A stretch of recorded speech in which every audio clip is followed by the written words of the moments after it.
Indonesia tuh kaya banget Mbak budayanya. Tapi Yes. sedih kalau kenapa kita harus harus selalu punya sebagian dari anak-anak kita tuh kiblatnya tuh malah Korea dan lain sebagainya.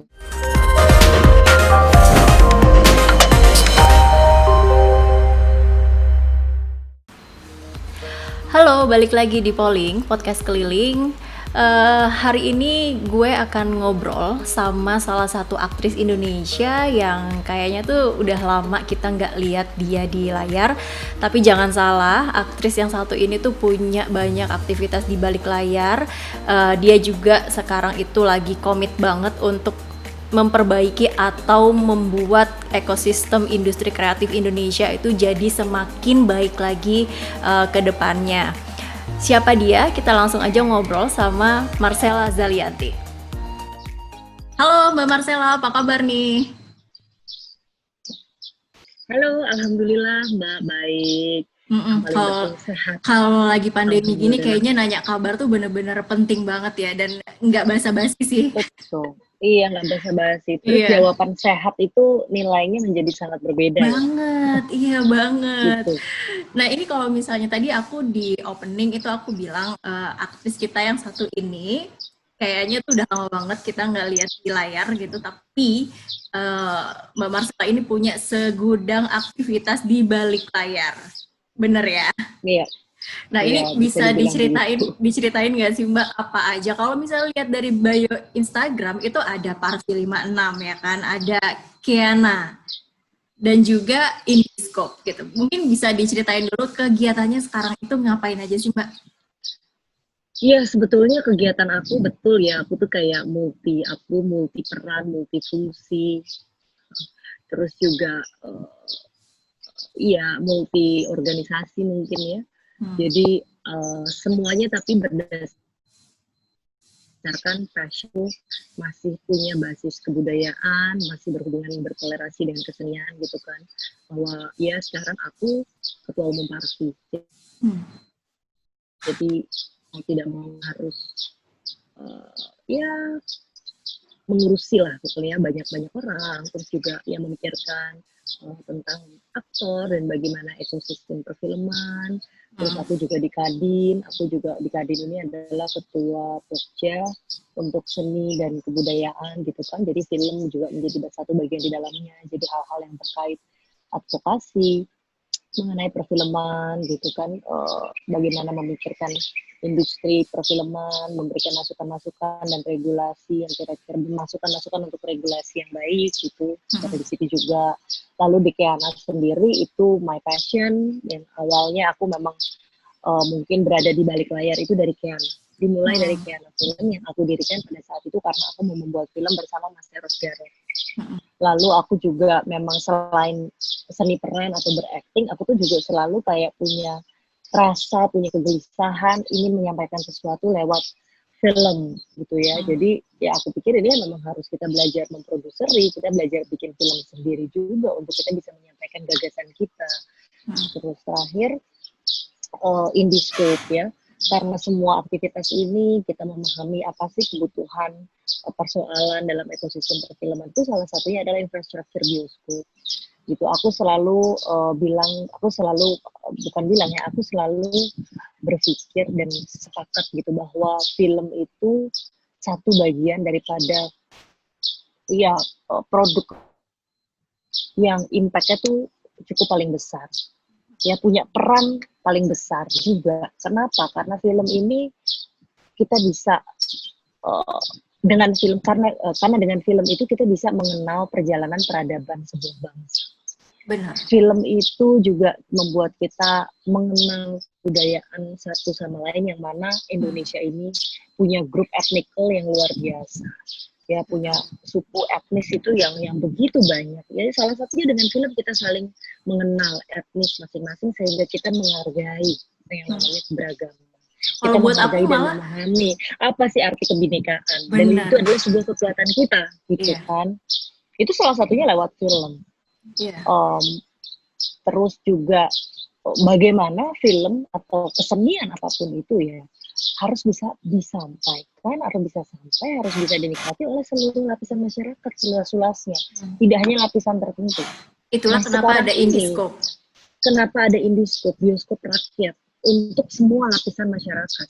Karena selama ini bioskop kita patut kita banggakan memang adalah salah satu yang terbaik. Kalau kita keliling dunia, bioskop kita adalah bioskop yang paling baik. Tapi kita perlu melengkapi ekosistem ini, which is sebenarnya saya berharap ini sebetulnya tugas daripada pemerintah juga ya, gitu. Karena bagaimana film ini peran terhadap pembangunan karakter, wawasan, kebudayaan ini luar biasa.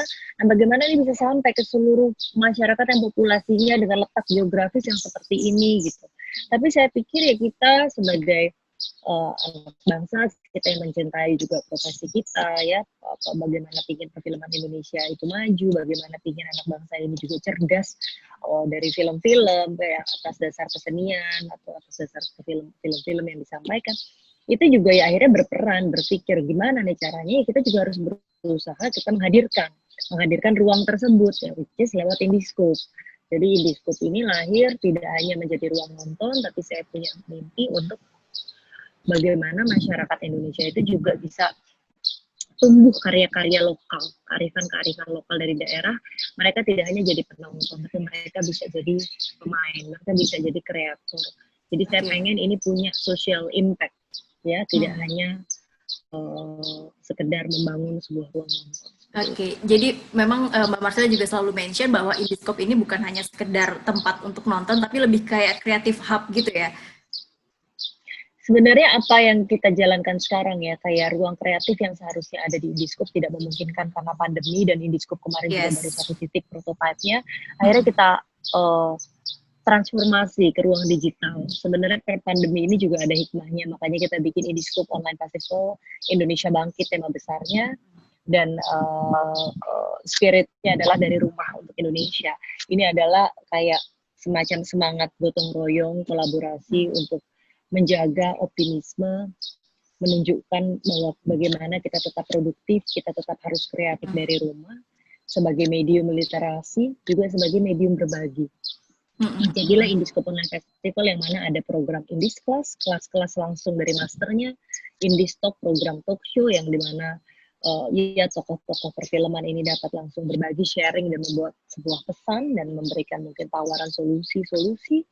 Lalu terakhir juga ada short film competition, yang mana ini juga merupakan ajang atau ruang di mana kita menemukan potensi-potensi baru perfilman Indonesia, dan mereka diberikan kesempatan, diberi bekal yang maksimal gitu kan, fondasi-fondasi yang maksimal dari lintas disiplin ilmu film. Seperti itu. Nah ini dari tanggal 26 saya juga Juni sampai akhir Agustus, nanti kita jadi menyambut kemerdekaan juga, dan kita juga membangun sebuah aplikasi Indiscope ini tidak hanya bisa pemesanan tiket, tetapi kayak bioskop online. Sementara pandemi nanti belum bisa menayangkan film gitu kan, bioskop belum bisa dibuka, film-film yang sudah pernah ditayangkan atau yang akan tayang kalau misalnya berkenan itu bisa ditayangkan melalui aplikasi bioskop online Indiscope. Gitu. Iya. Nah ini sebenarnya Indiscope Festival ini idenya itu karena memang ada pandemi ini, atau sebenarnya ini sudah rencana dari lama, tapi karena ini sebenarnya ini salah satu niat yang sudah cukup lama sebelumnya. Tetapi bentuk seperti ini tentu lahir karena tiba-tiba ya kita terdesak gitu ya, dari suatu keadaan yang akhirnya ya lahirlah ini gitu. Artinya saya berpikir gini, dari kemarin Parvi itu misalnya secara dari organisasi kita menggalang bantuan, menggalang donasi untuk masyarakat atau untuk pekerja seni yang terdampak pandemi. Ya buat aku kita nggak bisa terus ngasih bentuk bantuan ya berupa sembako atau sebegitu aja. Kita kan pengen juga ruang di mana untuk berekspresi. Saya pengen teman-teman kreator ini, teman-teman film itu juga tetap punya ruang untuk berekspresi, tetap punya ruang untuk berbagi, khususnya yang punya ahli-ahli ini, ilmu-ilmunya juga terus di-sharing kepada masyarakat luas, bagaimana film terus dekat dengan masyarakat, supaya masyarakat juga tetap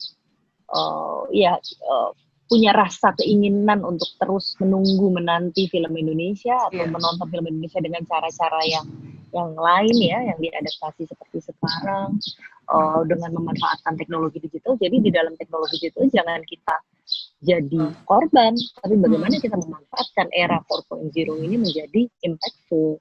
Dan mungkin gitu ya, ini juga jadi momen gini, walaupun ini pandemi, tapi ini jadi momen untuk dunia kreatif gitu, untuk ngasih tahu bahwa aktivitas itu tetap bisa dilakukan. Dan apalagi kita ada di era digital, akhirnya dari keterpaksaan itu kita bisa jadi lebih kreatif nggak sih Mbak? Jadinya terus hadirlah iya Indiscope Festival ini ya kan?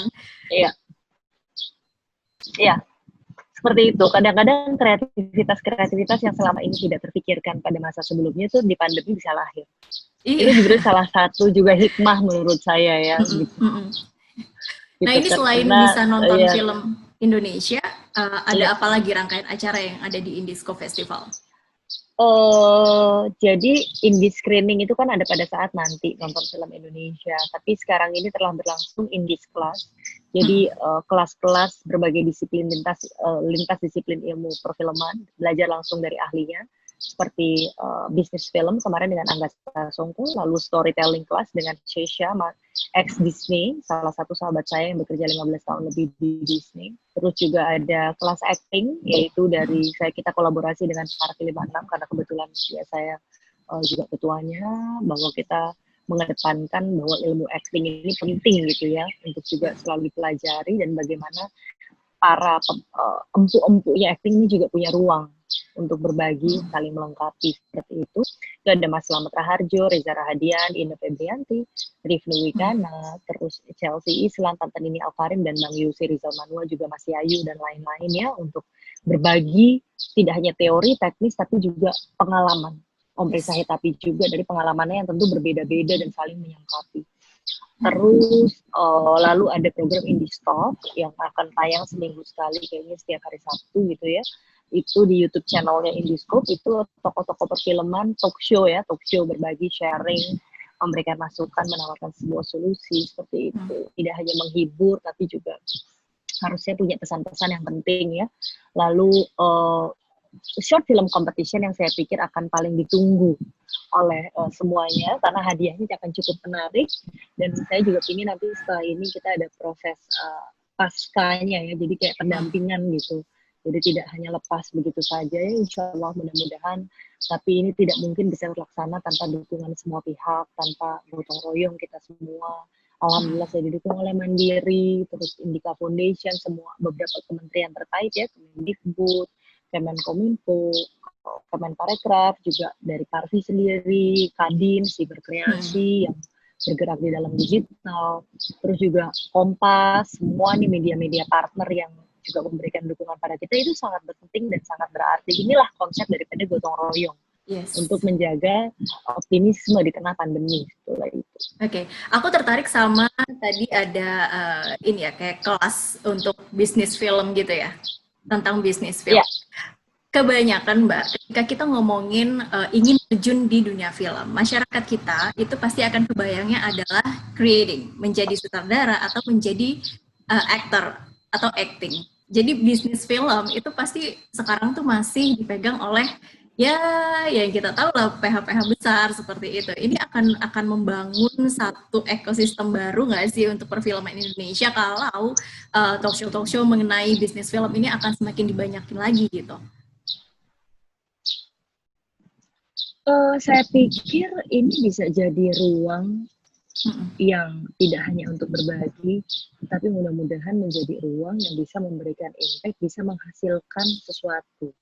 Menghasilkan sesuatunya bisa jadi karya, bisa jadi juga potensi bakat baru yang selama ini ada tapi belum pernah muncul, belum pernah terlibat dalam industri, bisa jadi masuk terlibat dalam industri karena kenal langsung dengan via bertemu langsung ya, via daring walaupun via virtual dengan para pelaku-pelaku di bidangnya masing-masing di dalam industri ini.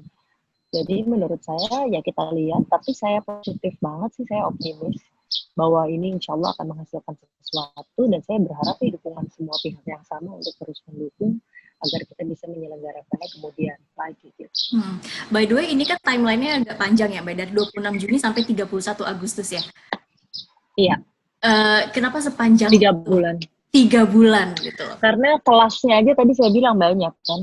Storytelling, bisnis film, kelas acting, terus ada kelas producing nanti oleh Iva Ivansyah, kelas penyutradaraan oleh Mas Dari Nugroho, lalu kelas penulisan, dengan Mo Brothers ya, lalu ada social entrepreneurship oleh Dr. Gamal dan kreatif entrepreneurship oleh Bapak Gita Wirjawan. Salah satunya, jadi ada macam-macam sih gitu. Iya sih, Pak Gita pasti ya, harusnya bisa lebih bercerita tentang ekonomi kreatifnya kali ya, sharing soal ekonomi. Betul, iya, seperti itu. Oke, Mbak Marcella, kita sih ini tinggal 5 menit. Oke, Mbak, aku mungkin akan bertanya pandangan Mbak Marcella untuk industri kreatif kita, untuk industri film kita saat ini tuh seperti apa sih? Sebenarnya kita, ya saya punya rasa yang optimis ya terhadap kemajuan industri perfilman kita, tidak hanya dari jumlah film yang diproduksi, tetapi secara ya kualitas gitu yang juga rasanya alhamdulillah terus-menerus ada peningkatan ya. Tapi kita juga perlu scaling up, tidak hanya kualitas tetapi scale up dalam hal ekonomi. Economic impact-nya itu juga harus ada. Nah, ini tuh perlu ekosistem yang matang gitu, dan ini perlu kehadiran negara dalam hal ini, bahwa menganggap film ini adalah salah satu yang penting tidak hanya untuk penghasil PDB ekonomi kreatif, tetapi juga sebagai pembangun medium untuk membangun karakter bangsa, untuk memberikan nilai tambah pada kebudayaan dan bangsa. Ini juga serius diplomasi kita di dunia internasional ya. Itu kalau Korea dengan K-pop-nya, Amerika dan dengan drama film Koreanya, Rainbow dan drakor ya, Rainbow Amerika dan drakor. Indonesia tuh kaya banget Mbak budayanya. Tapi sedih kalau kenapa kita harus harus selalu punya sebagian dari anak-anak kita tuh kiblatnya tuh malah Korea dan lain sebagainya. Menurut saya kalau kita kemas dengan marketing atau komunikasi yang baik, dengan promosi yang luar biasa, dan negara juga memberikan kemudahan insentif-insentif atau dukungan atau fasilitas juga ya dari sisi investasi atau pendanaan gitu ya, untuk awal-awal itu mau invest di sini gitu, ini kita bisa, yakin kita bisa sama atau mungkin lebih daripada Korea dan lainnya suatu saat nanti gitu. Jadi ini tergantung bagaimana pelaku kreatifnya, yang saya yakin Indonesia itu juga kalau soal kreativitas sudah luar biasa deh gitu. Sebenarnya kita tinggal didorong aja, adanya regulasi, adanya policy ya, kebijakan itu yang mendorong, bukan hanya sekedar memproteksi seperti itu. Dan yes, kita butuh kita dalam apa sih dari pemerintahan yang kita butuh ini seperti good public policy. Public policy yang berpihak, public policy yang mendorong, membangun industrinya gitu. Dan lain daripada ya. Untuk Indiscope Festival ini ujungnya nanti akan seperti apa Mbak? Karena kan di sini ada short film competition juga ya. Apakah nanti para pemenang ini atau mungkin kedepannya Indiscope juga akan memberikan ruang bagi para kreator-kreator muda atau sinias-sinias muda untuk berkompetisi di internasional atau seperti apa Mbak? Ada nggak rencana seperti itu? Iya, kalau berkompetisi di internasional itu kan tentu pasti harus melewati proses lagi ya. Kayak kemarin itu saya menjadi juri untuk film Indonesia yang kita kirim ke Oscar. Nah, nanti di sana kan dinilai lagi, di sini juga pasti akan dinilai lagi. Tapi sebetulnya banyak festival-festival yang beberapa filmmaker film pendek kita tuh mengikut sertakannya sendiri gitu ya. Ada beberapa judul film anak-anak Jogja yang akhirnya dia masuk loh di festival-festival bergengsi. Bahkan itu malah kita nih di Indonesia ini nggak semuanya tahu. Tapi ya mereka berhasil berada di sana gitu, tanpa ya bergerak sendiri gitu. Jadi buat saya itu luar biasa, dan tidak perlu, artinya tidak perlu kita untuk bisa sampai ke internasional selama karya itu baik, karya itu original, dan kita tahu jalurnya, kita langsung memanfaatkan kesempatan, pasti film itu akan bisa bicara. Ya, karyalah yang akan berbicara ya. Iya. Oke, gitu. Mbak Marcella, terima kasih. Mungkin ada yang ingin disampaikan lagi di akhir pembicaraan kita hari ini?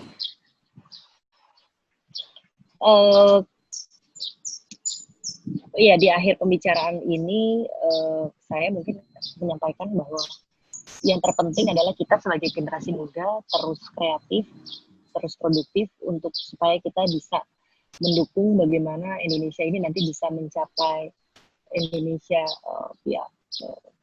centennial gitu ya, dan bisa berdikari secara ekonomi juga, secara karya, dan mudah-mudahan kita juga diberikan policy-policy yang saya pikir sudah saatnya, policy-policy yang strategis untuk bagaimana kebudayaan Indonesia ini punya strategi atau dijadikan agenda yang betul-betul penting. Betul. Film Indonesia, maksudnya kita terus tetap punya film yang komersil, tetapi kita tetap harus punya satu tahun minimal satu film-film yang tidak sendirian filmmakernya memikirkan ini harus ditonton berapa banyak orang, tapi bagaimana karya ini bisa terdengar, bisa bicara di medium internasional. Nah, itu menjadi PR kita bersama. Mudah-mudahan Indiscope dengan dukungan semua pihak, saya harap bisa hadir di kota-kota lain, di tingkat daerah tingkat kedua di luar Indonesia, dan film Indonesia bisa terus dibanggakan, dicintai, dan hadir di tengah seluruh lapisan masyarakat, di tengah hati masyarakat. Betul dan sekali. Jadi ekonomi kreatif semuanya bisa terus memberikan manfaat untuk bangsa. Jadi ekonomi kreatif bukan hanya sekedar wacana ya Mbak ya? Ya, ekonomi kreatif, industri kreatif tidak hanya menjadi sekedar wacana, tapi bisa menjadi penggerak perekonomian kita. Harusnya sih. Bagaimana menjadi penggerak? Ya, butuh tenaga-tenaga kreatif yang terus diasah, ya kan, diberikan ruang kenyamanan, kesejahteraan, ya kan, dan didukung oleh policy yang strategis. Baik, Mbak Marcella, terima kasih banyak sudah ngobrol sama Kompas TV hari ini. Semoga apa yang kita obrolin tadi itu bisa terrealisasi sampai Indonesia atau industri kreatif Indonesia bisa terdengar di seluruh dunia. Kita mulai dari small step, Mbak. Terima kasih banyak. Ya, kita mulai selalu semua dari small step, dan ya baru insya Allah akan menjadi big step. Amin. Terima kasih banyak Mbak Marcella. Iya, terima kasih. Itu dia tadi obrolan gue sama Marcella Zalianti yang saat ini tuh lagi sibuk banget sama Indiscope Festivalnya dan juga project Indiscope-nya sendiri. Ya semoga ini bisa benar-benar membantu ya industri kreatif kita jadi semakin maju lagi dan semakin banyak kreator-kreator yang muncul dari Indonesia dan bisa sampai dikenal di dunia internasional. Sekian polling hari ini, thank you udah nonton, kita akan ketemu lagi di polling berikutnya. Bye-bye.